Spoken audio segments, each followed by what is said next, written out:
Thank you again for joining us in this important session. My name is Naomi Majale. Substantively, I am the Just Economies Advisor for Oxfam in Africa, and I will be serving as the moderator for today's session. Our session today is titled Debt and Right to Remedy, Reclaiming Justice Through Systemic Reform. And what we want to do with this session is to ask all the participants to reflect on debt, not only as an economic issue, but as a rights-based issue that intersects with the right to redress historical and structural wrongs, the right to self-determination and autonomy, whether at the individual, community, and national level, and the right to ensure that Afro-descendants lead a dignified and sustainable life. So we do have the agendas plastered on the wall if you want to understand how the session will move. And we have put some registration forms within the seats that are moving around. So kindly do put your details there so that we can proceed. To kick us off today's session, I will invite and I will stand for my senior here in Ghana, for the country director from Ghana to provide his opening remarks. So Sadat, please come in. I have to take all seats. Thank you very much, Naomi, for the introduction. I hope our interpreters can hear me well. Okay. Thank you very much. Once again, good afternoon and welcome to Ghana. I'm not the president of Ghana, so I should not be welcoming you to Ghana, but I've been asked to do this welcome. And it's a privilege for me to welcome you, especially to this session, not to Ghana and not to the conference of this gathering where we are here to examine the mechanisms of debt, but also confront its moral and human dimensions that we're all discussing. But I also believe that this particular session and the theme that is chosen for this session essentially is challenging us to interrogate the systems that shape Africa's fiscal landscape and to envision a future grounded in equity, dignity, and justice. I believe also from where I sit, and I believe the rest of you will agree, that this is an invitation for us to look beyond the technicalities of economics and figures into the heart of the matter. A few questions that I've also been reflecting, and I believe our panelists will do justice to some of them, relate to what happens when debt becomes a barrier to dignity. When repayment obligations override the right to education, the right to health care, and the livelihoods of communities. When the systems meant to protect the vulnerable instead perpetuate inequalities. These have been questions that I've been reflecting on since I was given the invitation to come and participate, but also make these remarks. I know you are all experts, but I also believe that it's also good to also sometimes to state some of the figures and the facts as they stand now. So permit me to quote some figures from recent data that is available on issues of debt on the continent of Africa. As of 2023, from the recent Oxfam inequality report on Africa, shows that over $680 billion are owed to external creditors. And in 2025 alone, I mean this year, they are projected to pay $88 billion towards external debt service. This burden, of course, is not evenly distributed. 20 low-income countries in Africa are either bankrupt or high debt distress. with debt servicing consuming more than 50% of our government revenue in some cases, these funds could and should be invested in providing dignified education, healthcare, and livelihoods for communities. More than 30 African countries, I understand, spend more on debt service than on healthcare. And over half allocate more to debt repayment than to education. This is not just an economic issue, I believe. It is now an issue of justice. And of course, the debt crisis today did not just start now. It's not a new phenomenon. It is rooted in the historical injustices from colonial extraction to post-independent structural adjustment programs that have left many African nations trapped in the cycles of borrowing and austerity. My country, Ghana, is no exception. At some point in time, we were the poster boy of the IMFs and the World Banks. A few years ago, we became bankrupt. And we've run to them for the, is it 17th or 18th time? 18. They count 17, but we count 18. Or even 19, depending on where you come from. From independence from 1957 to date, we are less than 70 years, but we've been to the IMF more than 18 times. And these are the realities that we are faced with when we talk about issues of debt. When we gained independence, as I indicated, we inherited institutions designed to serve the interests of the imperial powers rather than promoting national development. And today, these same institutions, what is termed as the global financial system, credit rating agencies, and lending frameworks continue to marginalize Africa's voice and our priorities. Of course, we are not here to lament. In Ghana, we say purposeless lamentation. We are not here to lament purposelessly. We are here to act. From Ghana, I understand, Kenya, Mozambique, and colleagues from across the continent are here to share with us some of the examples from their countries on how we have gotten to the stage of unsustainable debt burdens, opaque lending practices, and limited accountability.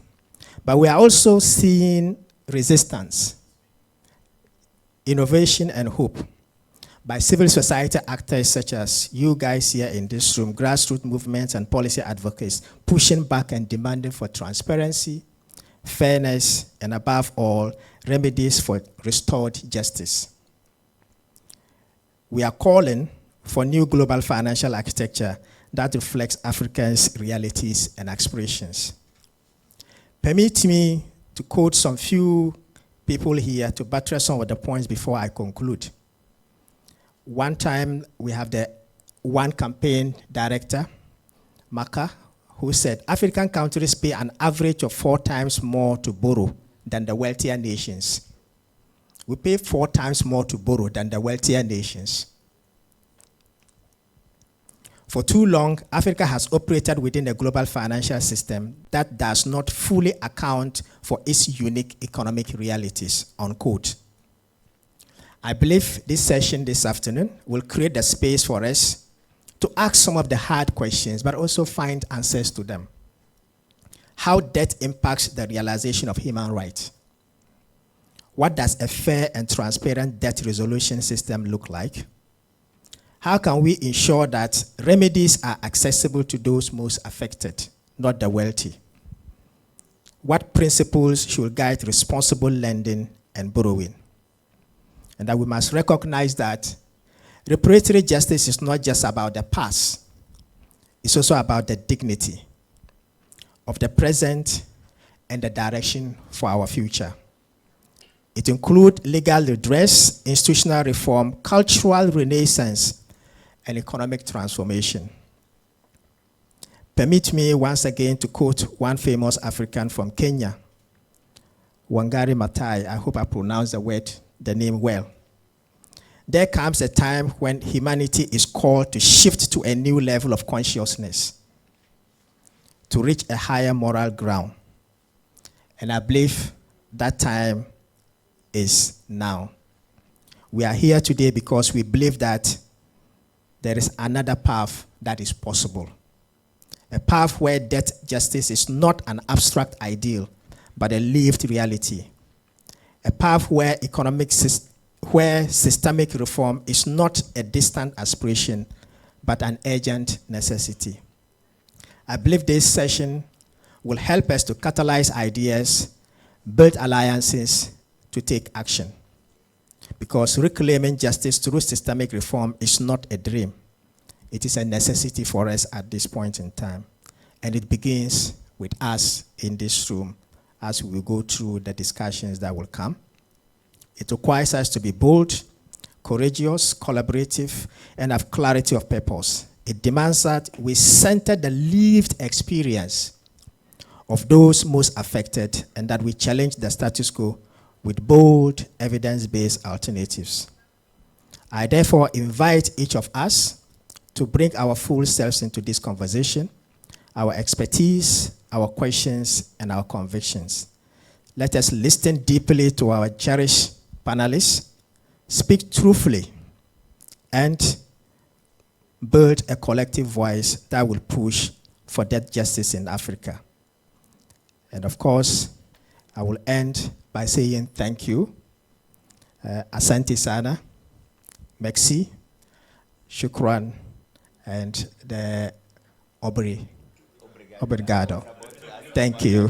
Thank you very much, my brother. Thank you and welcome. Thank you very much. I think he's put it very well. So we'll just get right into it. Reflecting on the keynote address yesterday, we had an opportunity to reflect on the diaspora experience in their quest for reparations, right? The history of Afro-descendants in the Caribbean and Latin America offers a sobering experience. And I'd like to reflect on the prominent example of Haiti, the first independent Black republic, a nation born from the courage of enslaved people who defeated colonial rule. Formerly known as Saint-Domingue, Haiti was one of the most lucrative economies in the world. Enslaved African labor and a ruthless plantation system helped to maximize profit from cash crops like sugar and coffee. This exploitative and extractive economic model ruined Haiti's once fertile lands. After independence, Haiti was ostracized by a racist world because it dared to be a free Black nation. And worse, it was forced to pay a debt, which at this point can be roughly calculated to be equivalent to $560 million US for its freedom. The unjust debt guaranteed Haiti's economic failure and shackled generations of its people to poverty. The story of Haiti is not far removed from what happens in the African continent presently.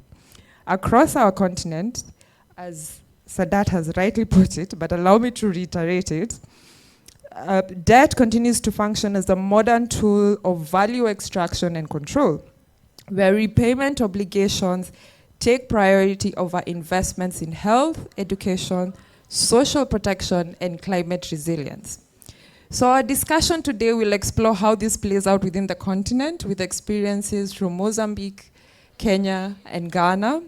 But this is reflective of what is generally happening in the continent. We have a regional spread, save for North Africa, but within the sub-Saharan region, we have Southern Africa, East Africa, and West Africa.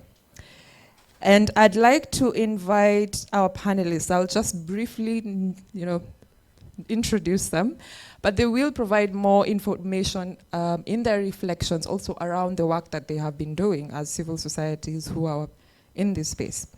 So the first one is Gabriel Manguele. Let me not butcher it. He's the economic justice lead at CDD-Mozambique.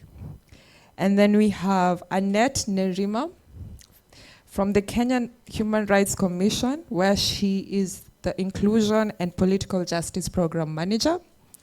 And then we have Riva Halipa, the Taxation and Human Rights Advisor and Researcher from Amnesty International. And last but not least, as our host, we have Abdul Karim Mohammed, who is the coordinator of the Economic Governance Platform here in Ghana. So let's start off with the case of Mozambique. Mozambique's experience shows how debt is tied to economic extraction, where citizens do not get to enjoy the fruits of their labor and their land. So Gabriel, you've worked closely on this. How has Mozambique's debt burden entrenched harmful economic and ecological extraction within your context? Thank you, Naomi, and greetings, colleagues. It's an honor to be here and hold the mic. I've been introduced, so I'll just go to our story, just share a bit of our story with you guys. And it's not different from what happens in other geographies. You have a country, you have people that have been robbed from their dignity, facilitated by not only the system itself, these structures of coloniality, but also we had people from actually our nation, which is the other part that we should look at, because we are always talking about how the structures, how the Western powers are making us to be in debt cycles, debt traps and all of that, but we're not also talking about our role in this process, the role of our governments in this process. So the case of Mozambique is one that you have a country that just discovered very huge gas reserves in the Rovuma Basin, which is in Cabo Delgado province. It's a province that stays in the north in our country. And by that time, people would have all these big, because we're talking about 180 trillion cubic feet of gas. And that's not a small amount, it's very considerable. And we had a situation where people had all these expectations about the future. The IMF, Christine Lagarde was there, and she said by that time, Mozambique is going to be the next Qatar of Africa. Imagine the power that has in the minds, not only of the people, but in the minds of the government, on the people in power. They have all these expectations of gas revenues. And all here are familiar with the concept of resource curse, right? Everyone here knows what the resource curse is, in terms of countries that have these massive natural resources experiencing poorly, having poor economic performance, poor institutions, conflict. In our case, in Mozambique, the anticipation of gas revenues, we said to ourselves, no, we will do better than a resource curse.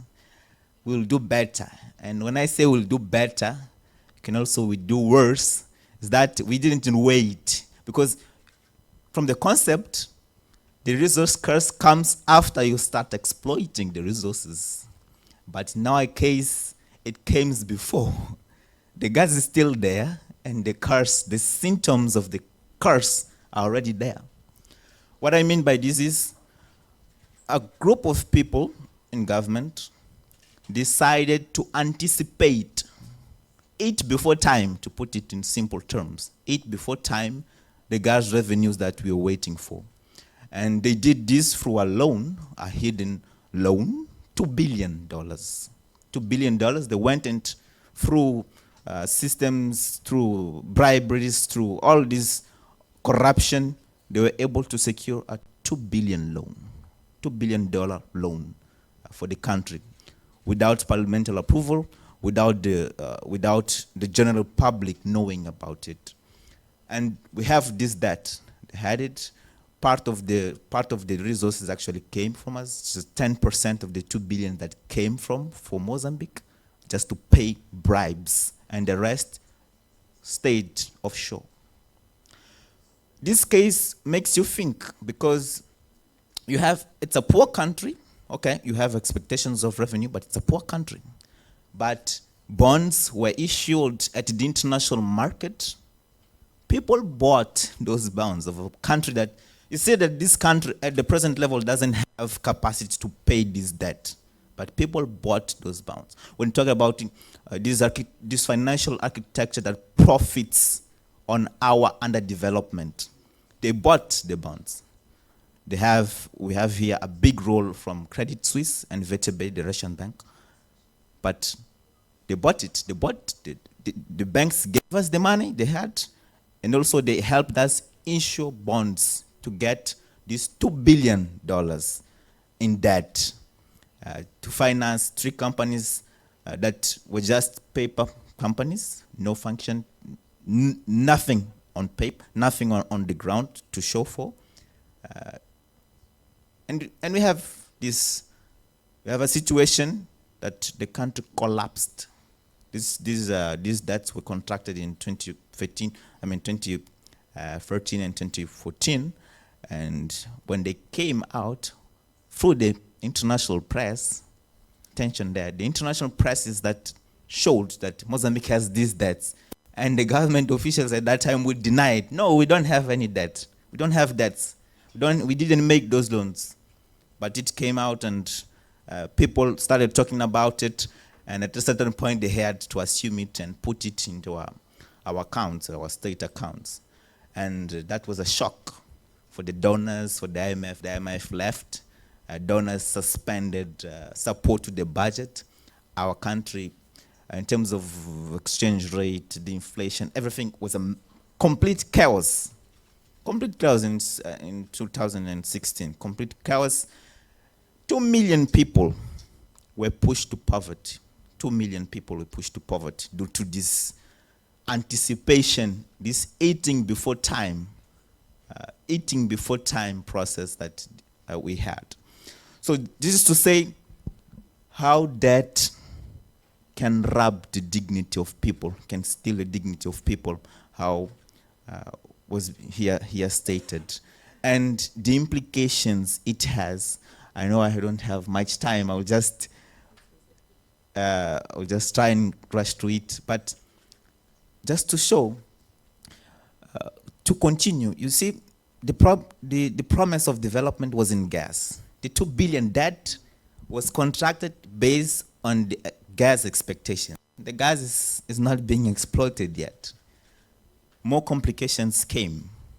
We have now Cabo Delgado, which is the province that hosts these revenues, has been plagued by violent extremism since 2017. So we are still waiting. We are still waiting to have that money. The cadres, the people that have eaten the money, counting on the gas is not being exploited yet. The major area that is led by Total is not being exploited yet. We are still waiting to fight the insurgency there, because there was this insurgency, there's this violent extremism. I think everyone has been following it. We have insurgency there, and we can't proceed with the exploitation. The only exploitation that we have is that of Coral Sul, FLNG, which is happening offshore. They are there in the sea. They don't care about anything that goes around here, because they have the gas, they compress it, they liquefy it, they send it, they ship it to Europe, to India. No one cares. But the Total project, which has facilities on the ground, onshore, this one has been waiting.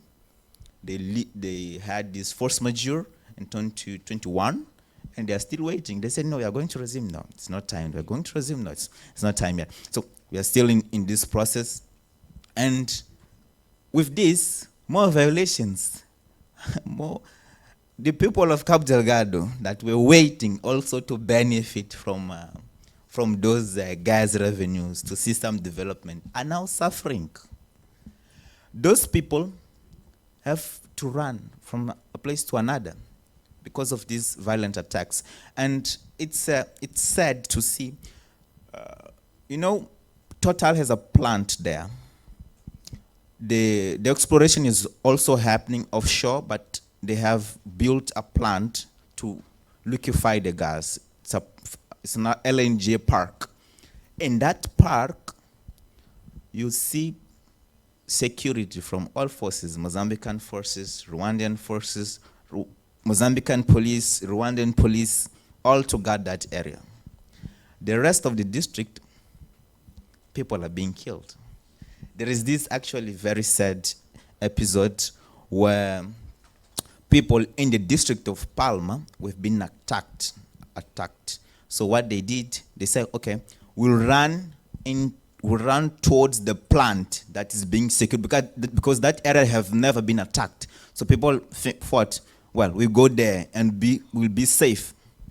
When they got there, some of them were even confused as insurgents. They were put in this container and they died there. Those people that were looking for security from the Rwandese and Mozambican troops, they didn't get any kind of security. So part of the people were killed, others had to flee. And you see these contradictions. This is happening in the same province. The area of Total, it's a heaven. No one attacks there. But the rest of the province is burning. You have attacks, sporadic attacks in different areas. And these are the same people, as I said, that have been waiting to reap also the benefits of the guys' exploitations. To say that this idea of development through gas, development through natural resources, at least for Mozambique, is still a mirage. And instead of that, what we are having is actually a deterioration of the dignity of the Mozambicans, not only in Cabo Delgado, but in the rest of the people. As I said, 2 million people, 2 million Mozambicans were pushed to poverty due to those hidden debts, which the people that contracted them went to a we had a trial, people were convicted, and now they're out. And their assets, the wealth they built with the 2 billion, that they're enjoying it. They're out. They have been, they went to prison for a time, but they said, no, our law doesn't condemn too much this thing, so you can go. And they're living the life. They're living the life. So it's a pile of injustices with the same people. Thank you. Thank you very much.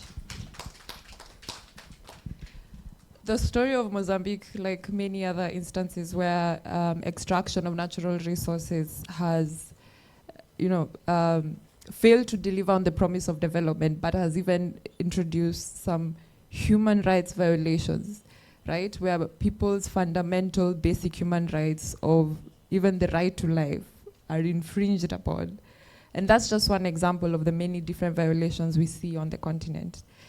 And that is not only created through an extractive process, as you shared, but it is also deepened by the so-called solutions imposed by the global financial architecture. Today, many African countries are under IMF programs, right?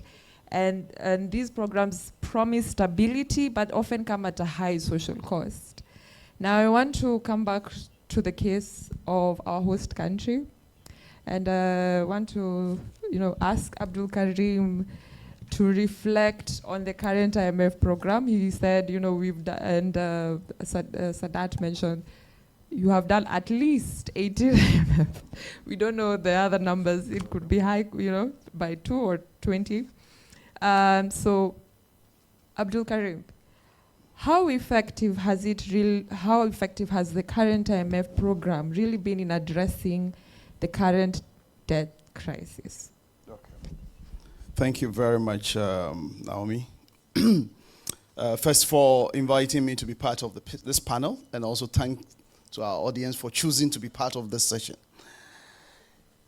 In terms of the IMF program and its impact in addressing our debt crisis, we were trying to find out whether the number of times we've been to the IMF.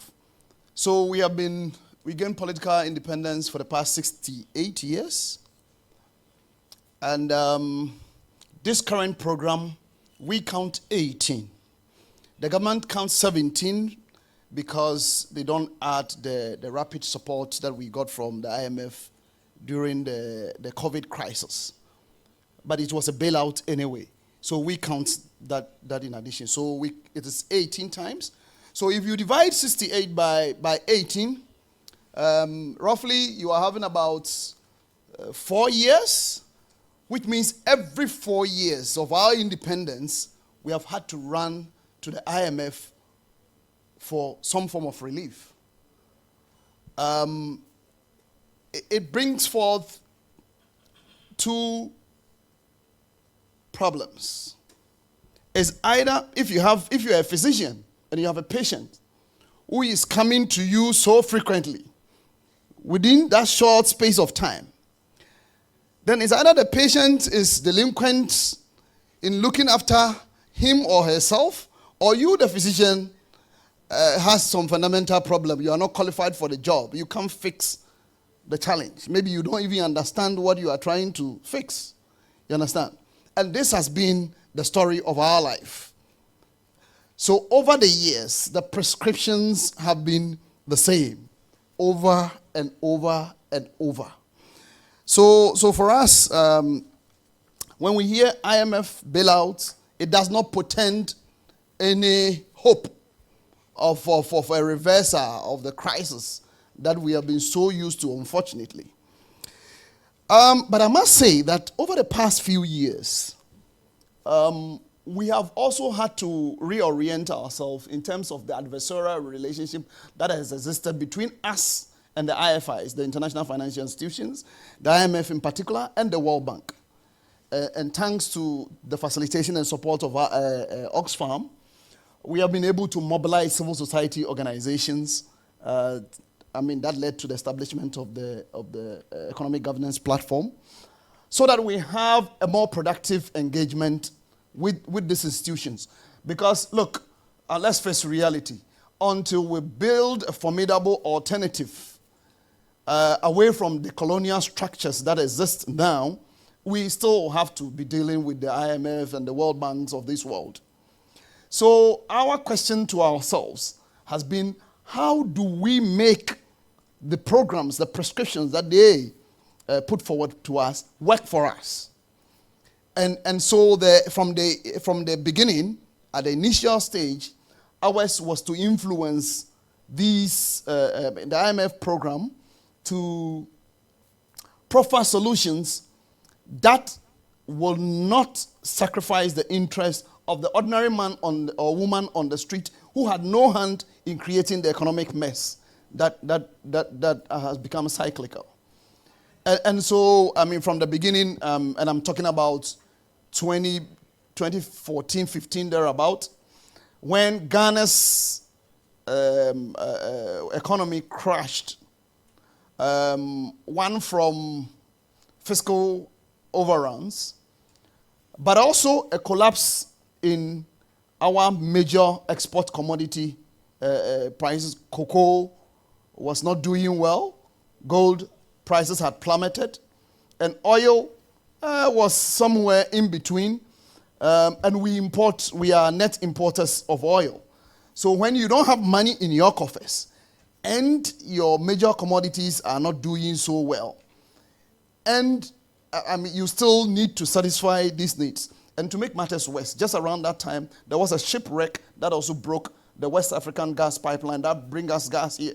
So it led to a crisis which meant that we could not power our generators. And so we fell into a serious crisis. So when we came together with the support of Oxfam, we put forward 4 major asks to the IMF. That one, whatever prescription they put forward, whatever austerity measures, social protection programs are uncompromisable. They should not be affected, because these are the ones that serve the poor and vulnerable. 2, we've realized that the IMF sees the government as their client and not citizens. But this time around, we are asking for a seat at the table, at the negotiation table, so that they will hear our voice directly from the people. 3rd, we do not want these quick fixes that they have always prescribed, and we come back to the same story. So we were asking for more structural reforms, something that will help in transforming the economy, the colonial economy because we are primarily a producer of raw commodities. And that is what we have been doing, virtually all African economy. What we call in Ghana, the Goggisberg economy. Goggisberg because that is the name of the governor, the British governor, who was overseeing Ghana between 1990 and I think 1927. You understand? And every government has promised to transform that economy. So we are pushing for the transformation of the Goggisberg economy. The last one is also to target the major state-owned enterprises that were hemorrhaging the economy. You can talk about the Ghana National Petroleum Corporation. 30% of all petroleum revenues are dedicated to them for amortization of their debts and the rest. You can talk about cocoa board. They manage the entire value chain of the cocoa production, but they are always making losses. Meanwhile, people are eating chocolate all the place and they are making a lot of fun and enjoying. So you understand? So it makes no sense. And there are several others. Some of them are not even producing any financial statements. Can you imagine running a company? So the case has been made for economies like ours to diversify ourselves from government because, the cliche is that government has no business in business. But elsewhere, we see state-run enterprises that are doing quite well. Now, let's fast forward. Eventually, when government signed up to the program, we did a very extensive advocacy targeting the executive board members in Washington, all the key members, US, Germany, talk about them, China and the rest. Eventually, when we subscribed to the program, $250 million out of the 975 was ring-fenced in funding social protection programs, 16 of them.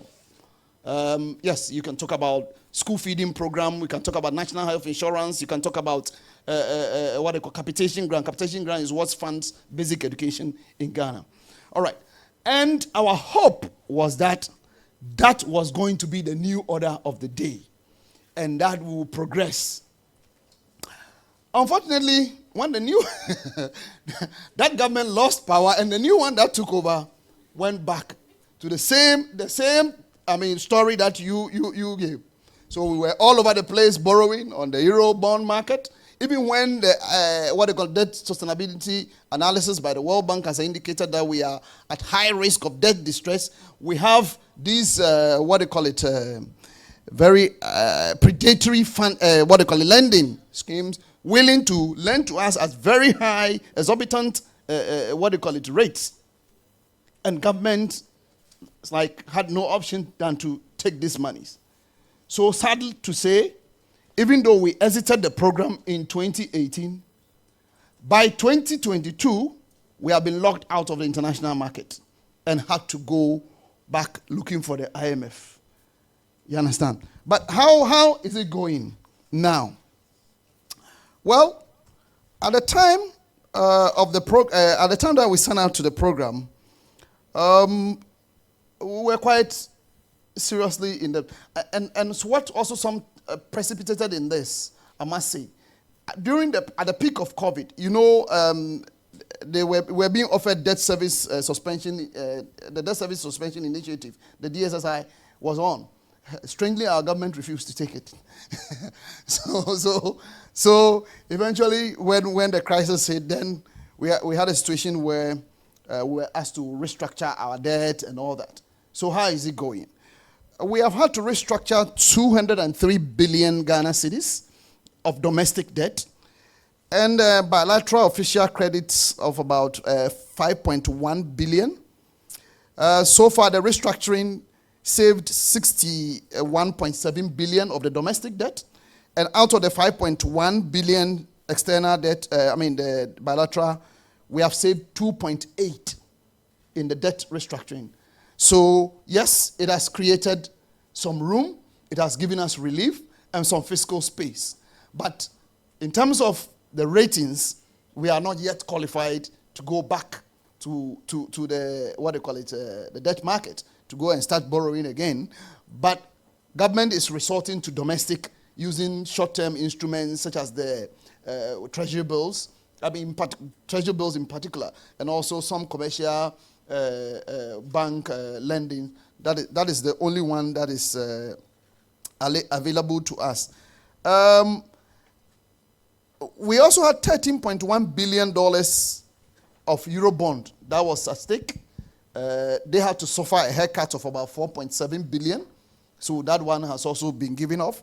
Then about 4.3 billion of debt servicing savings have also been made in terms of the debt that we owe the multilaterals, IMF and the World Bank. So this is a picture of the state of the debt and what the program that we have signed up to. So yes, the program has provided us some relief, but the question is, are we addressing the fundamental challenges that send us to where we are? And that is the key question that we need to answer going forward. Thank you. Yes, I think we will ask ourselves at the end of this session whether we've answered that question. But thank you so much, Karim, for laying out how the work of the civil society in Ghana have been trying to balance, short-term fiscal stability with long-term sustainability and support for the most marginalized and vulnerable groups. Yes. So from Ghana's case, we've seen how IMF program shaped national priorities, and I think it's the same case with all other countries engaging with the IMF. I think in the last session with Budget Hub, they talked about austerity measures. I think even Kenya gave that example. But I want us again to come back to Kenya again, and this time we want to reflect on what this means for people's civic freedom and fundamental rights. So I'll turn to Annette now, and I'd like to ask you, how does over-indebtedness in African countries, with your experience from Kenya, undermine states' obligation to respect, protect, and fulfill human rights? And I think we're all aware, this is, right now Kenyans, I think one of the jokes I make is that the Gen Z movement is the official opposition in the country right now. Because they're the ones who are trying. There's a lot of pushback, and she will speak to it. But yeah, so Annette, please. Thank you so much, Naomi, and for the opportunity to contribute to the conversation. So Kenya, like many other African countries, I think we are talking of over 20 countries that are in debt crisis. And right now, as we speak, over 70% of our revenues go towards repayment of debt. Much as we are talking of legal framework, one of the most progressive constitutions in the globally, but also very elaborate and comprehensive legal framework around public finance management, we are still grappling as a country. But the story dates back because it's important that we situate this conversation in the whole theme around reparations. And when you talk about the Universal Declaration of Human Rights, that's where the whole human rights conversation starts. And in 1963, as a country, we gain our independence. And it's the expectation that having struggled to gain this independence, people will now start enjoying the human rights. But that's not the case, because we are talking about structures that are designed, especially by the colonial rule, to be able to capture, to be able to advance its interests, and not really the public welfare. And when the colonialists finally leave, we think that we are free, but we are not free. We start another conversation and struggle for economic independence and justice and dignity. And that has been the story that has been evolving over time through different political, economic, and social spheres of our lives. And as the story goes on, there's the transition from colonial rule and now to the elite, of these worlds. And when this happens, we are all struggling, and we are talking about bridging inequality that never seems to happen. The poverty rates continue to soar, as time goes by. And eventually, I would take us quickly when it comes to Kenyan situation. For instance, the issues of debt now come in, because when you talk about elite capture, it's about the leadership and also the people who are we electing in power. Unfortunately, we are electing the oligarchs, people who really know it all, and at the end of the day, they are not about advancing the interests of the citizen. And the debt conversation now starts, and you see a lot of borrowing that are happening in a clandestine manner that do not really adhere to the human rights principle. And when this happens, it's the ordinary Kenyan, I would say, it's this, the citizens at the grassroots that then bear the brunt. And I think taking us a bit back, when we talk about the Universal Declaration of Human Rights, the expectation is that when governments come into being, they're supposed to respect, fulfill, and promote these rights. And how are you supposed to do that? Through your planning, through budgeting process, and just ensuring that there's good governance, that is realized. But unfortunately, for Kenyan situation, when it comes to planning and budgeting, the politics has taken the day.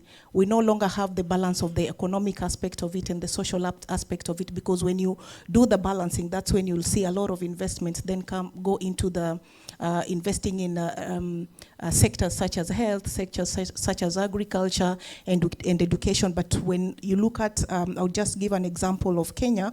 The past 10 years, for instance, we have seen when it comes to investment in development, that has gone down, that a financial year will end, but then we may only end up with between 10 to 20% of our revenues going towards investment in the social economic sectors. We have a framework, the Public Finance Management Act, and this law actually that governs management of public resources prescribes that in any given financial year, the government should invest at least 30% of our revenues towards development. At least that means you should go higher, and not more than 70% towards recurrent. But unfortunately, with debt, that's not the case anymore. This law has been violated now more than 10 times with no consequences. But you would eventually see money that come in, appropriation in aid. When it comes in, because there are consequences prescribed, the government actually puts it into good use, ensuring that if it's to go to any aspect of our healthcare, that happens. But our budgets are unable to do that. And because debt, then I would call it as a polycrisis of some sort when it comes to our system, because it's really morphed and taken different angles. It's like politics has really taken the day, where, for instance, the last decade alone, we have seen borrowing spree to invest in infrastructure. For instance, we have the standard gauge railway that today, as we speak, not much. The railway has not been able to yield much in terms of profit to even invest yet. It's burdened Kenyans in terms of repaying this debt, monies that would have actually gone to investment in social and economic healthcare services. So we see that the appetite to invest in infrastructure is not really in the interest of the Kenyans, but rather the politicians, especially because they're the ones that are holding office, to be able to just for political gain, I would say it. And unfortunately, it's the very, very Kenyans that bear the brunt when it comes to, again, paying of this debt, because when you look at our taxation system, it's geared towards suppressing and milking even more, especially those that are in the formal employment. We are talking about 3.1 million Kenyans that are actually being forced. For instance, recently we were talking about the housing levy. You know, it's still the same pay slip that it's being targeted. We are talking about the social health fund again. You would still be, as an employee, be the one to pay this as well. But again, even as you are doing all this, when you still go to hospital, there are no drugs, you know. You are still expected to be able to dig deeper into your pocket. So basically, your disposable income is affected. That basically, at the end of the day, when you look at it, affects the cost of living, but also the dignity of those that are in the employment. Look at the people in the informal settlement. Still, they're affected by the tax system that we have. But all this is geared towards the government pushing towards adhering to its debt obligation, you know, which has really heavily affected our revenues as a country. So I think as we speak, we see that the debt conversation, the debt narrative is quickly morphing into other sectors of our lives. For instance, look at between 2023 and 2025, we have seen the Gen Z uprising. We popularly call them the Gen Zs. And when you talk about the Gen Zs, it's not basically youths trying to push for their rights. They are basically doing it on behalf of all Kenyans, behalf of ourselves, our mothers, our fathers that failed actually. Much as they were protesting, they have actually failed to go out there. But now we see that the youths are more than happy to go fight for our rights, to go fight for us as their parents.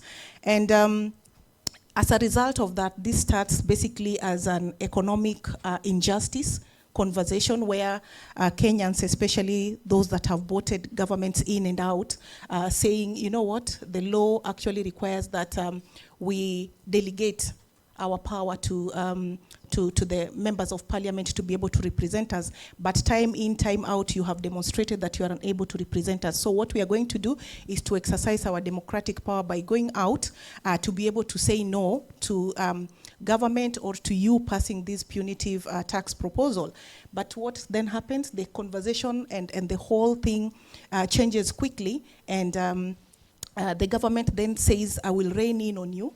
I really want to do what I have to do, which is advance my own interest, despite you being my employers. Then we now see the retaliation of lethal weapons being used, the police coming in, and today, as we speak, we are talking about hundreds of youth having lost their lives. We are talking about thousands having been arbitrarily arrested, and worse still, I think in the recent times, if you've seen people are being charged, the youth are being charged with terror charges. You know, worse still, we are seeing enforced disappearances. I mean, thousands have been disappeared without trace as we speak, you know. So we have seen loss of property and all that, and as that happens, I think the fundamental question is, where is the accountability, you know? What then happens? So this whole conversation quickly morphs to now security issues, you know? This conversation then is touching in different aspects of our life, be it the health sector, be it the education sector. And so we see that debt has really spread its roots far beyond, especially in the economic and social aspects of our life. And I think as we are just having this conversation, we are really pushing that there is a rebalancing of priorities towards just ensuring that government in its planning, in its budgeting, in its governance structures, really we see that human rights should take the center stage. So as I started, I indicated that the struggle is right now a struggle for dignity.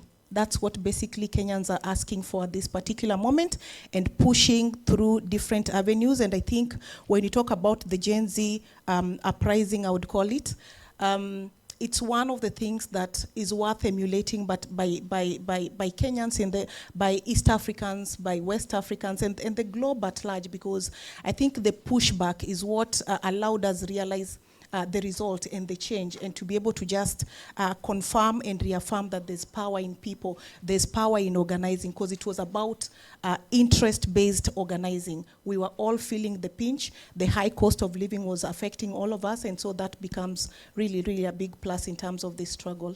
Thanks. I think you've put it quite well, and I was listening to you and I saw Karib just nodding, because I know Ghana has had their fair share of state capture. And it relates so much with what Gabriel was talking about, how, you know, governments are servicing their debts and their own interests at the expense of, you know, their people. So we've had so far a clear picture of how debt has entrenched extraction, but also eroded our basic fundamental human rights. And I wanted I want to connect it to the broader discussion of reform of the global financial architecture.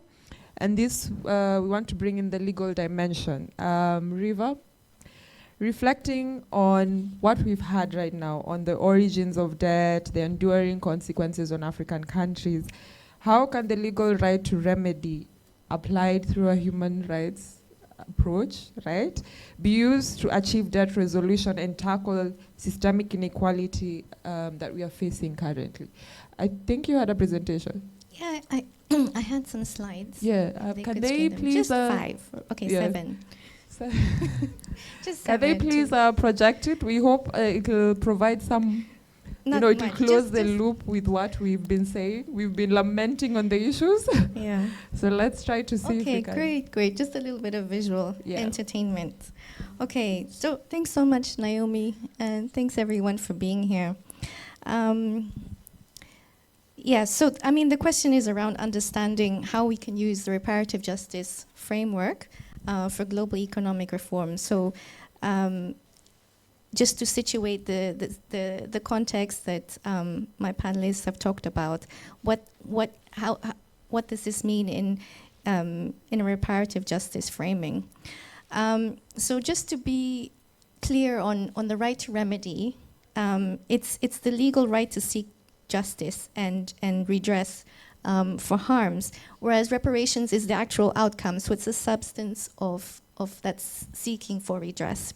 And there was a question in the session yesterday about what could reparations look like, and we can begin to contemplate what they could look like using these 5 forms.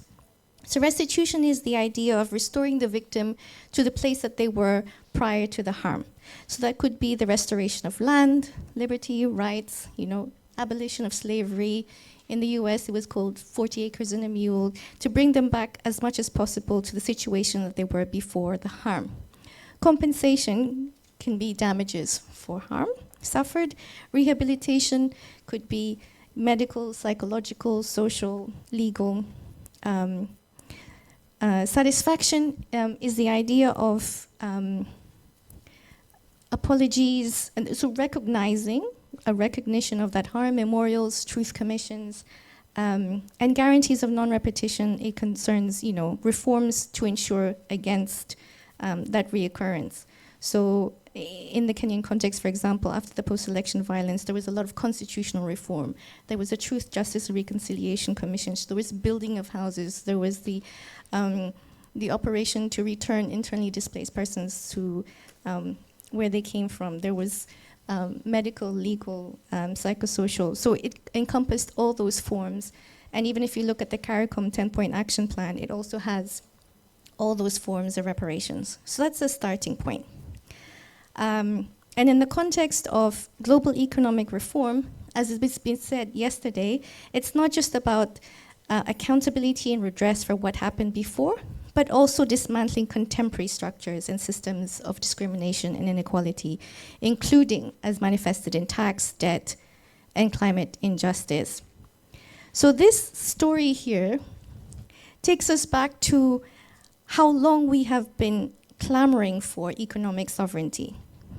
And I think it's worth, like Professor Beckel said, we can't drive without a rear view mirror. We can't know where we're going if we don't know where we're coming from. And the story of the fight for economic sovereignty is much older than I think we acknowledge. We went from trying to reclaim that stolen labor, or as he said, stealing the fruits of our labor for 300 years. Then we were clamoring for civil political rights towards the fight for independence, the fight in the civil rights movement, which coincided with freedom from colonialism. And we've been fighting against neo-colonialism for as long as colonialism ended. So I'll begin with the story of the new international economic order, because as much as we got political sovereignty in the 60s, we didn't have economic sovereignty. And what newly independent states recognized at that time was that they needed exactly that, economic sovereignty. So what was called the NIEO was an attempt to recognize the independence, the certain principles that are in international law, but were not practiced. So the right to self-determination, the right to development, these things were not quite fully fleshed out. The rights and so you'll see, like around the same time in 1974, there was what came out as the Charter of Economic Rights and the Duties of States. So I work for Amnesty International, and people think of human rights mostly in the context of civil political. You don't think of the rights of states. But as early as 1974, newly independent states were talking about the rights of states. It's my right, it's my sovereignty, it's my economic sovereignty. I should have the right to determine how my country is governed, how my finances, how we are making use of my resources. And yet at that time, there was so much inequality around which states could trade what, could export what, even till today. So that Charter of the Economic Rights and Duties of States attempts to address the economic rights and duties of states. You'll see most people, if you'll ask an international advocacy lawyer, they'll tell you states don't have rights. It's between individuals and the state. But that's not true. And this is what the Global South has been clamoring for since the 70s. Because, that brings us to the Covenant on the Right to Development. So in the lead up to the Declaration on the Right to Development in 1986, there was also, if you look at the submissions, we only have the Covenant on Economic Social Rights and the Covenant on Civil Political Rights. And this one has been in the making since the 80s. So the Covenant on the Right to Development, if you look at the submissions made by the Global South, we talk about collective rights. Europe is the only country that doesn't recognize collective rights in the same way as the Africans, Asians, and Latin Americans do. We talk about collective rights in the African Charter for Human People's Rights. But Europe, in their submissions, they say, no, it's between individuals and it's between states. The rest of us talk about the duties of multinational corporations. And here you'll see also, we tried to have norms developed on the responsibilities of transnational corporations and other business entities. We tried to get them to recognize that corporates also have duties to states. But that was overrun, and we ended up with a watered-down version, which is called the UN Guiding Principles for Business and Human Rights. But there was an attempt to codify these duties of corporates towards states. So you'll see, and it's in the making, the Covenant on the Right to Development, the limitations of what the global north and our norms around international human rights law say about the duties and rights of states and of corporates, and etc. So I wanted to tell this story because these are the same issues we're experiencing now. When we talk about our debt problems and going to the ISDS, that's precisely because corporates have been able to go scot-free from their responsibilities. We watered down what could have been norms around transnational corporations and their duties to guiding principles that are not even binding. So now, if we move on to the next one, this is a snapshot of how countries vote at the UN. Yeah? There are many resolutions, but we look at some of them that are critical around economic sovereignty. So if you see the UN Tax Convention, we see the same countries voting against it all the time. The US, UK, Canada, New Zealand, Australia, Japan. And you start to see a pattern. The US, Canada, Japan, South Korea, and Europe. And these countries are consistently G7 and Europe are consistently voting against the ability for the rest of the world to have economic sovereignty. We see this in tax.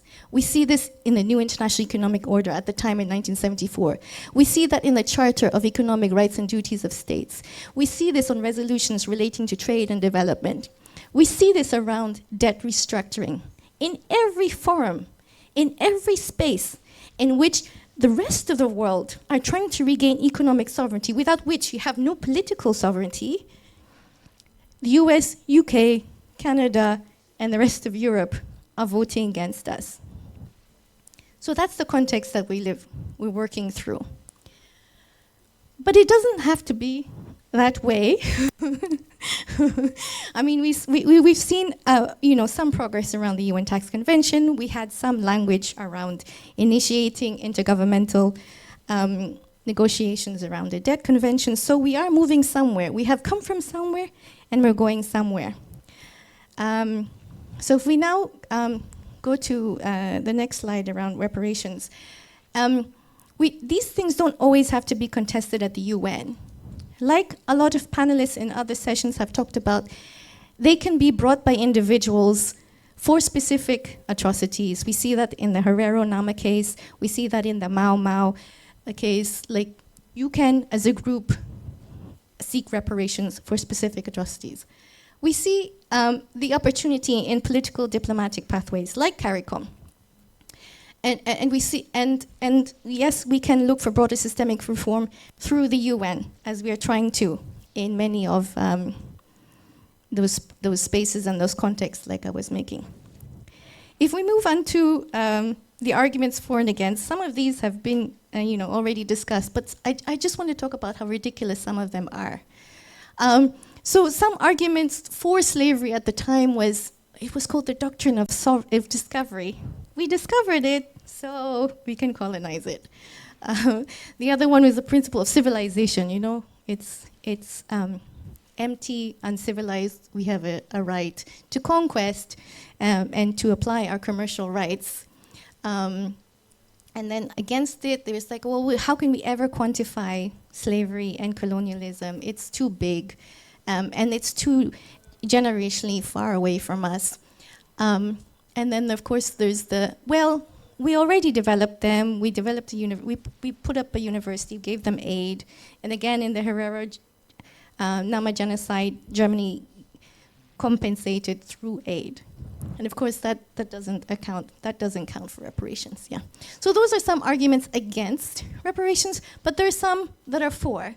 So we have the doctrine of odious and illegitimate debt. So debts taken by autocratic regimes, not for the benefit of the people, not through legitimate processes. We have the idea of just cogence. So now international human rights law recognizes that slavery and colonialism were crimes against humanity and violations of human rights.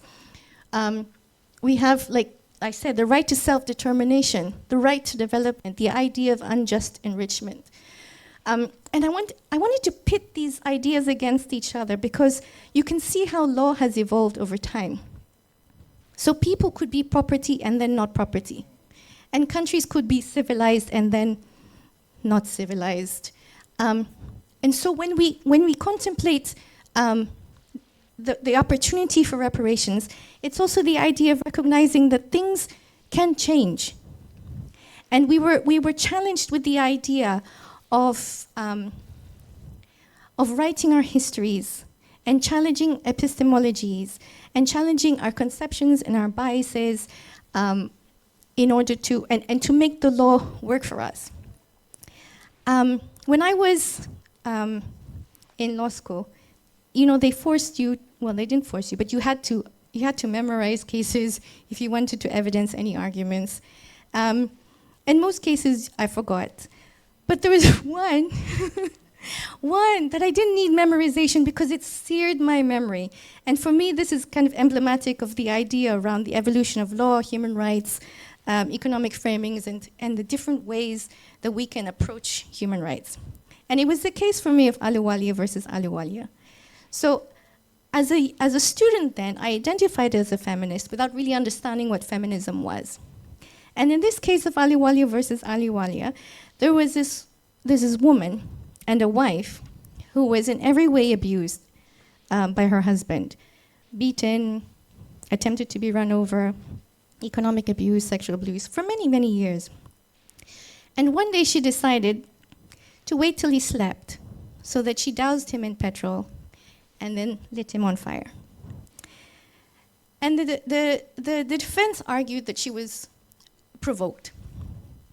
And but the prosecution said, no, this was an act of premeditation. To wait till he slept, to buy petrol, to light him on fire, it was an act of premeditation.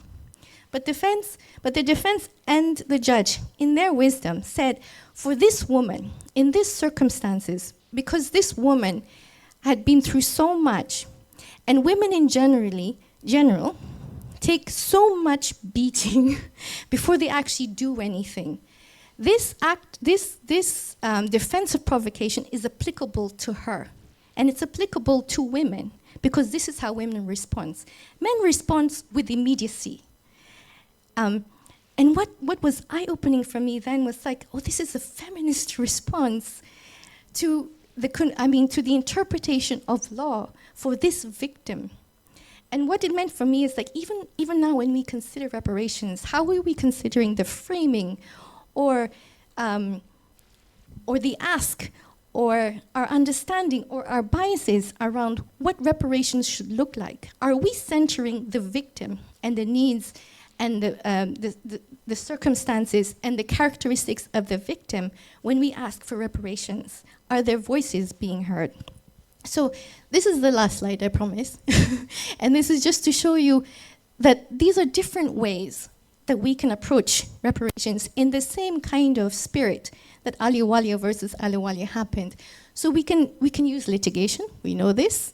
We can at the domestic level reform laws, trade laws, double taxation agreements, all these unfair, asymmetrical laws. We know that half of all double taxation agreements were negotiated during colonialism. So of course, the countries with which they had agreements with, mostly OECD, have more taxing rights than the rest. And similarly, if you look at patterns around countries that have, the freedom of trade, we'll see OECD countries are more free than the rest. But we're looking also, in terms of our economic framings, beyond GDP, beyond counting what production and progress should look at. We're looking about ecological, feminist economies. We're looking at different ways to assess our own progress. We're looking at, we've seen more solidarity between so many different groups, from climate to debt, to tax, to trade. We're seeing so much solidarity, and so solidarity is such a key part of us moving forward together. You know, as Professor Beckel said, there was no solidarity between the diaspora and the Africans 24 years ago. And here we are now. And the final one is, again, what I love is we don't have to wait for the ICC to tell us what is wrong. We can determine that in our own people's tribunals and our own commissions of inquiry, because those are our lived realities and our own truth-telling forums. So yeah, just to end on a hopeful note, let's challenge our biases in the way that Ahluwalia versus Ahluwalia did. When I talk about reparations, people say, "Oh, but it will never happen. It will never happen." It's like, did that stop slaves from fighting 300 years ago? Did that stop people from pushing for the right to not be segregated or not have the right to vote? Did that stop us then? Did that stop us in the fight against colonialism? Does that stop us now when we push for any other forms of inequality, against oppression, against, occupation in Palestine, genocide in Palestine? It doesn't, and it shouldn't. So yeah, just to conclude, there is hope. Thank you. Okay, that was very insightful. And I just want to thank you, Riva, and to thank you all the panelists for contributing to this session. What we've had today connects the past, the present, and the present experiences of Afro-descendants, and I hope we've picked some few things based on the potential pathways that Riva has shared, so that we can have a more informed conversation on what we're talking about when we're saying we want reform to the financial architecture, the economic governance, the global economic governance. So at this point, we have come to the close of our panel, and I would like to request Genevieve to come and just wrap it up for us. She will just give a brief why it is important to have a rights-based perspective in this conversation. Thank you. Thank you. Hi, I'm Genevieve Patterson. I'm the country director for Amnesty International Ghana. So I'll be brief. I don't have too much to say because they've done quite a bit, a lot. Actually. These days I need my glasses. Great. So Sadat started on a very important note where he mentioned that many countries spend more on debt service than on healthcare and education. And this is basically because of post-independent structural programs like the IMF, which tend to shift national priorities, as we've realized from the presentations and discussions we've had. Institutions are obviously designed to set us to fail. When I say us, I mean Africans and the third world. And then I was really enlightened by some of the examples that were given with Haiti, Mozambique, Kenya, and Ghana. And it just shows, how the gender wealth gap continues to widen due to wage freezes and subsidy cuts. Debt servicing will continue to have a direct impact on women and girls' education and healthcare, whether we like it or not. Now, I'd like to just read something over here. Over-indebtedness undermines states' obligations to respect, protect, and fulfill human rights, including access to education, healthcare, food, and decent work. Any resolution must therefore be anchored in human rights principles, transparency, accountability, participation, non-discrimination, and the primacy of people's rights over creditors' claims. So, obviously, the areas that suffer are also social protection. The right to remedy, which is a topic that we at Amnesty are very interested in. And we always talk about the how. So I'm glad, Riva, you really gave practical examples on how we can, ask for compensation, restitution, and just having those that did the harm acknowledge that what they did was harmful. Human rights is not just about civil and political, but also about the right to economic sovereignty. There's one thing I would like to end on, because we see the rise in, the Gen Zs trying to push for change, but we also see a rise in artists. What's happening is that we have artists, for example, we have Fuse ODG, who is a Ghanaian artist, who is really talking about reparations, talking about us reclaiming our names. He gave an example of Victoria Falls in Zimbabwe, and he, and when you go there, I've seen it myself, where David Livingstone is the one being revered for discovering something that already existed. And this is something that happens everywhere. And so he has taken on a campaign that, has decided to call Buckingham Palace as Babatunde Palace, since we can all rename things. So I just want to end on this note. Thank you very much. Thank you once again to our panelists, our speakers, the opening remarks and the closing remarks. And thank you all for participating. But I think there's some remarks. Are there any? Oh, sorry. We are out of time. I'm running out of time. But let's because we have some time. So let's also hear some reflections. Apologies. Okay, so let's, I saw her hand, and then Kwesi. I'll come back to that side, and then her. So let's have a gender balance in case we are thrown out. So, yes. First, I just want to say thank you to the panelists, especially our sister from Amnesty International. That was incredible. I respect what you said so much about centering the voices of those affected.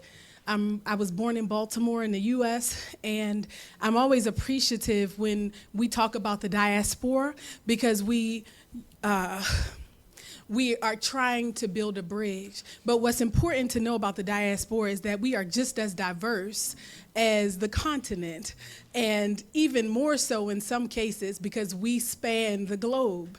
And what we lost, when you say centering the voices of those that were affected, what we lost was a right to sovereignty and self-determination without any grounds to recover it. Because in CARICOM countries, they had nationhood. And so when the trajectory that you showed, or the chain of events in history in 1974, they were at the table. They were able to at least make their demands. They were able to advocate for themselves, whereas we're always excluded. When I come to Ghana, I pay a visa fee. But one of the forms of reparations in Kenya was that they just waive visa requirements for CARICOM countries. So we're never really seen in the same context. My question to you is, because we've even healed beyond that, we are trying to say it's okay for us to get reparations last, even though our story should be centered and first. When we think about reparatory justice frameworks, we're okay to be last and explore the right to return after the borders of Africa are no longer using the colonial demarcations that divide Ghana from Kenya, from Mozambique. So my question is really about our reparative future. Can you all give us a prescription? What does it look like if you just decided, collectively we've decided we won't pay, we will no longer participate until the United Nations invokes Reform Act 109, or we decide at this current status, we collectively are going to get on one accord and say, you owe us more than we owe you, so we won't pay. What does that future look like, and do you think it's possible? Well, I think she essentially has preempted more than half of my question, but I'll still go ahead and ask anyway. So my name is Kwesi. So I had two questions. One has to do with the fact that if you look at the decimation of international systems, rules, and so-called rule-based system in the world, I mean, today it doesn't count. Shouldn't we be focusing our attention on something else? Rather than trying to convince these people they owe us reparations. I mean, just as she offered a solution, one of the solutions, that simply just forget about that. But I don't necessarily think that's the solution, because it does not address the more structural dimensions of the. But that's something we should be considering. So I'm just trying to get us to think outside the box, because it looks like we're still thinking within the framing that actually has been bequeathed to us through their domination over the last 500 plus years. So that's just something. But I wanted to come back to you, and possibly Riva. So if you look at whether there's anything, any lessons that we could glean from, say, German reparations to the Jews, the German reparation to the Namibians, it's nothing to write home about, but whether there are any lessons at all for us to begin to think about, because that is by far the most dominant and egregious form of reparation, in a sense that is actually to, another settler colonial establishment. So basically, remember, they see themselves today as one, as opposed to the rest of the global south. Given the fact that you have Israel in the middle, is considered a European country. So anyway, so whether you think the German reparation, and remember, the Allies were the ones that negotiated, basically helped Israel to negotiate for that reparation for the Jews, for the resettlement of the Jews. So basically what she's saying, if African Americans and people in the diaspora want to come back to Africa, who has to resettle them, for example? I mean, so whether we can pick up any lessons from the German experience or the Jewish experience. We'll allow her and then him. I hope it's not too many questions. We'll forget about them. So. Thanks so much. Mine is more of a comment, and also to commend the team. Thank you so much for the presentation. So something I've noticed throughout this conference, we've talked about rights and responsibilities of state actors and also non-state actors. So both the colonial empires and also the colonial, the countries that were colonized. And we've also talked about, the corporates But today it was really refreshing to see the roles and responsibilities of citizens, because you were talking about generations that have been voting for leaders who have a track record of odious debts. They don't have the interest of the people. And now we see the Gen Z rising and saying, actually there have been comments of some of the Gen Z saying they'll hide their parents' IDs during the election time so they ensure that they don't vote. So I just want to commend Annette Nerima, because I know the Kenya Human Rights Commission undertakes a lot of civic education for the citizens. So just to ensure that they understand sovereignty that actually does belong to the people, and they also have that obligation as citizens to elect leaders who are actually held accountable. So thank you so much. My name is Lavender. I work for AFALAB. Thanks a lot. My name is Henry. I work for Katiba Institute in Kenya. I was just obviously inspired by the Mozambique case. I'm just wanted to comment on the role of institutions, both local and regional institutions, in facilitating the right to remedy.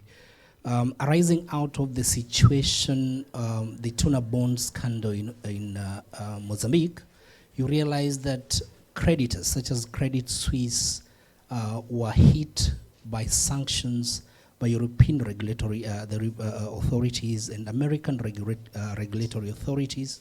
Individuals who were involved, including ministers, Mozambican ministers, were actually indicted in the United States and actually convicted in the United States. And then now you ask yourself, when you come back to Mozambique, maybe you can be able to provide an answer, were any of the people involved actually indicted or even prosecuted or pursued to the institutions, the creditors which were involved, VTB and Credit Suisse? Were there any sanctions against them in Mozambique? Were there any sanctions against them by any regulatory agency in Africa, for example? Or what then prevents them from doing that and coming back again to Africa or any other African countries and repeating the same practice? Now, my last question is to, I think, the economists in the room generally, and probably River. This measure of debt sustainability, debt to GDP ratio, what is the connection between debt and GDP? Is GDP even a measure of ability to pay? Can we then build a consensus around the idea that debt to GDP ratio is not an accurate measure of debt sustainability, and what measure are we going to use? Thank you. Okay, so let's just hold off. We'll allow the panelists to reflect, as I know some of the questions were directly asked to certain people, but if you have general reflections, maybe on some of the things that have been shared. Yeah, so yes, I will just use 1 minute. Well, on this question from Harry on the role of institutions in facilitating remedy, from the past sessions that we had, this idea of reparations seemed too abstract for most of us. But the point is, when we see things from a broader, from a continental level, perhaps it might seem abstract and non-actionable. But when you go and you center the victims and you deal with specific cases, it becomes clear that it's actually possible to get some sort of reparations. In case of the hiding debt scandal, yes, we had Mozambicans being convicted at the national level, but as I said, the law, the system, it was designed for them to thrive. That's why they didn't stay long there. They are actually now free. They pay their bails and they're free.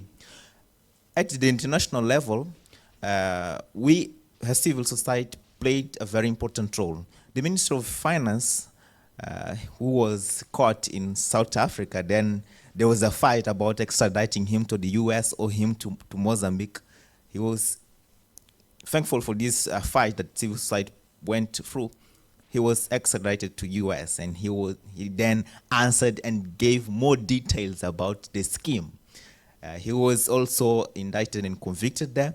But something interesting is that pressured our national institution, mainly the prosecutor, the general prosecutor, to go at London and sue Credit Suisse and also the Scandal Safa company on illegal odious debts. That was illegal. It didn't follow procedure, and we got something of a debt cancellation. I think it amounts to 800 million plus the 1 point something million in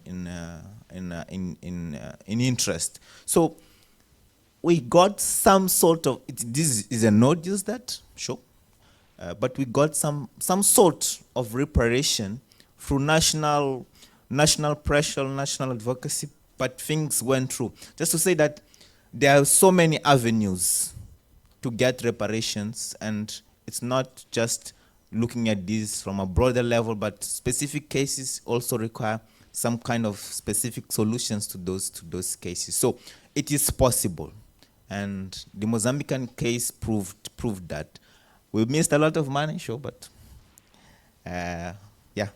we got some sort of closure, I would say. Yeah. Thanks. I'll be quick and I'll answer your question with respect to a possibility of debt cancellation and the move towards us as Africans actually not paying the odious debt. I think can't pay, won't pay is the song every ear would want to hear in this room. The question has always been, how do we get there? And yesterday, listening in during the opening ceremony, I think one thing was clear, that it's not an easy thing for us to get there. One, because of the clandestine nature in which these dates are actually negotiated. And I think in the conversation, what I tried to mention is the political aspect of it. And for instance, in Kenya, you'll see that the executive, perhaps the cabinet secretary in charge of treasury, will go in there and negotiate on behalf of the government and access these dates. 5 years down the line, we have a new government. This person leaves office, they are not accountable, but they have left us here wallowing in debt. And those people that are basically affected are the citizens, because they are the ones that, they are the collateral to this debt. It's their taxes that will be used to pay this debt. But I would want to leave it at a very hopeful note, and that has been discussed here, that today as we speak, other stakeholders other than government are being pushed into these conversations to sit on the table. We've seen a good example from Ghana, and I think it's one of the things that we would love to see more African countries be able to also push, that the citizens as well are part of debt conversation, so that at the end of the day we are collectively making the right decision, because for years the architecture, the systems within the Kenyan and also African nations and globally are those in favor of the few elite and not pro-people. But it's high time that the people are at the center of debt conversations, so that whenever decisions are made are in their interest, because they are the collateral, they are the financiers of these dates that we are talking about. Thank you. Thanks so much for your sharing. What does the future look like? I think super exciting. I think when I first started tax, and we would rally for a global tax body, it seemed so amorphous and such a pipe dream, and now it's actually coming to pass, and it's like, it was actually possible, and all it took was solidarity among 54 African states to put in a resolution. It's actually making use of the systems that we didn't think could work for us actually work for us. So there's so many ways in which we can reject those systems. I think the rise of the BRICS is one of those things where it's coming up with its own currency, and that's really exciting. Just to see the U.S. like inflicting its own self-demise, it's really exciting, because we grew up with never thinking that the status quo could ever change, like seeing assassination after assassination for any kind of president try to to try to fight against US hegemony. So that's exciting, but is the alternative necessarily better?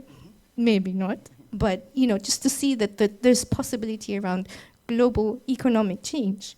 Also, just to see like Africans, taking up alternatives, like their own credit rating agency, is hugely exciting, and again pushing for the debt conversation, using it at the national level to challenge the constitutionality of it. Did it go through public process?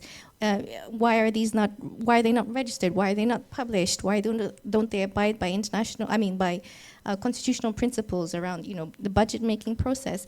That's hugely exciting. So whether you're at the table within certain frameworks or outside of it, creating your people's tribunals, your commissions of inquiry, your own currencies, you can do that in many different spaces. So I think the dismantling of borders is entirely possible. I mean, at the creation of the AU, that was one thing that, a lot of the founders were saying, Africa unite, like these borders are superficial. We will never win, like Thomas Sankara said, we will, if we don't unite, and you don't stand by me about rejecting to pay this debt, I will not be here at the next AU meeting. And sure enough, he wasn't. So to see Africans unite is hugely exciting, hugely exciting. So I'm hopeful.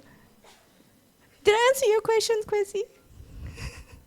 What was his question? Kwesi is asking for the alternatives to alternatives. Oh, for Germany. Yeah, so I think we have to specifically, like, what can we learn? So any kind of litigation has its challenges in terms of the potential for bad law. You can create precedents that isn't good. No, that's not the question. Framework, yeah. Mm. Frame, yeah. Sure. Yeah, no. Yeah, don't pay. Can't pay, won't pay. We don't owe. We don't owe. We will not pay. That's right. Yes, because your question is it's a very difficult one to answer. I mean, with a straightforward answer, because look, the structures that we are having to deal with now have been built over a long period of time, and so creating an alternative will require a lot of work and a lot of patience.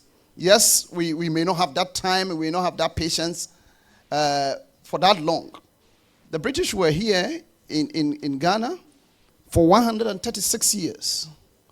We've been independent for 58 years, and we are expected to be up and running.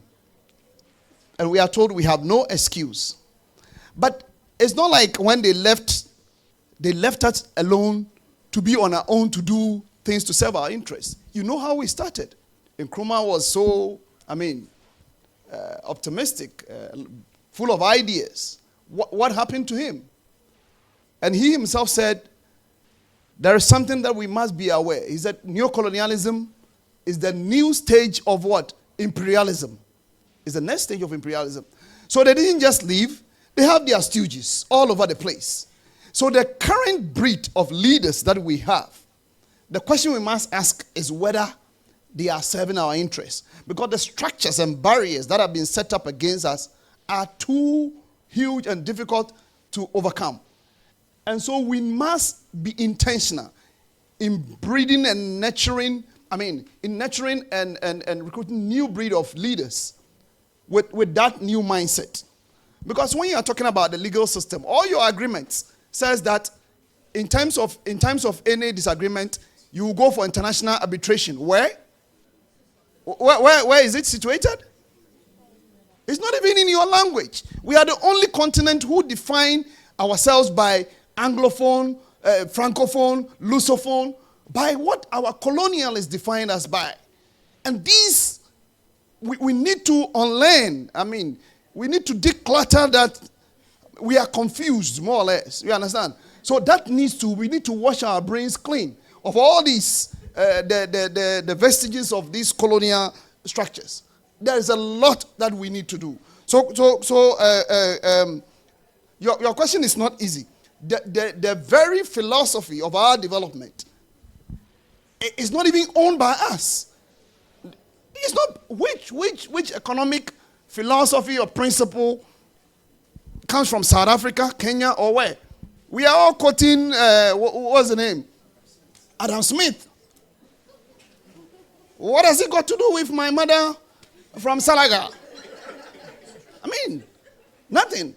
What African philosophy is underlying or undergilding our economic development? Look, the financial institutions that we rely on, where are they based? The IMF and the World Bank are in Washington. Is that not it? The rating agencies that determines whether you are credit worthy or not. What role do we have in that? When Ghana was going for debt restructuring, do you know who was advising us? Lazare Frere or whatever, from France. And the legal advisor is Hogan Lovells, US LPP. I don't know what that means. They were the legal advisors. So it tells you the mountain that we need to surmount. You understand? In order to get things going. So we don't have time to sleep. There is a lot for us to do. So maybe this is for all of us to chew on. Thank you.